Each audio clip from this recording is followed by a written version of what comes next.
Telugu big boss season 9 10వ వారం అయితే వచ్చేసిందనమాట. సో మొత్తం 6 నామినేట్ అయ్యారు. సో ఓటింగ్ రిజల్ట్ ఎలా వచ్చిందో ఎవరెవరు నామినేట్ అయ్యారో తెలుసుకుందాం. ఈ వీడియో చివరి వరకు చూడండి. సో మరి మీ ఫేవరెట్ కంటెస్టెంట్ ఎవరు, ఈ వారం ఎవరు ఎలిమినేట్ అవుతారని గెస్ట్ చేస్తున్నారో కింద కమెంట్ చేయండి.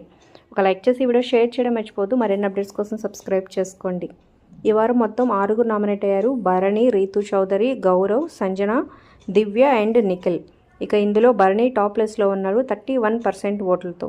ఇది ప్రీ ఓటింగ్ రిజల్టే అనమాట. ఇక 2-3 డేస్లో మనకి టీవీలో నామినేషన్స్ అయిపోగానే అప్పటి నుంచి వీళ్ళ గేమ్స్ని బట్టి కొంచెం పర్సంటేజ్ అయితే చేంజ్ అయ్యే అవకాశం అయితే ఉంది. ఇక సెకండ్ ప్లేస్లో రీతు చౌదరి ఉంది 27% ఓట్లతో. థర్డ్ ప్లేస్లో సంజన ఉంది 15.6% ఓట్లతో. ఇక నెక్స్ట్ గౌరవ్ ఉన్నాడు 9.21తో. ఇక లాస్ట్ నుంచి సెకండ్ ప్లేస్లో దివ్య ఉంది 8.8% ఓట్లతో. ఇక అందరికన్నా లీస్ట్ ప్లేస్లో కొనసాగుతున్నాడు నిఖిల్ 7.4% ఓట్లతో. కొన్ని వెబ్సైట్లో గౌరవ్, నిఖిల్ ఇద్దరు లాస్ట్ ప్లేస్లో ఉన్నారు. ఏదేమైనా మొత్తం 3 డేంజర్ జోన్లో ఉన్నారు ఈ వారం, గౌరవ్, దివ్య, నిఖిల్. సో మరి వీళ్ళల్లో ఎలిమినేషన్ అయితే ఉండబోతుంది. ఎవరు ఎలిమినేట్ అవుతారని గెస్ట్ చేస్తున్నారు కింద కమెంట్ చేయండి. Like, share, subscribe for more videos.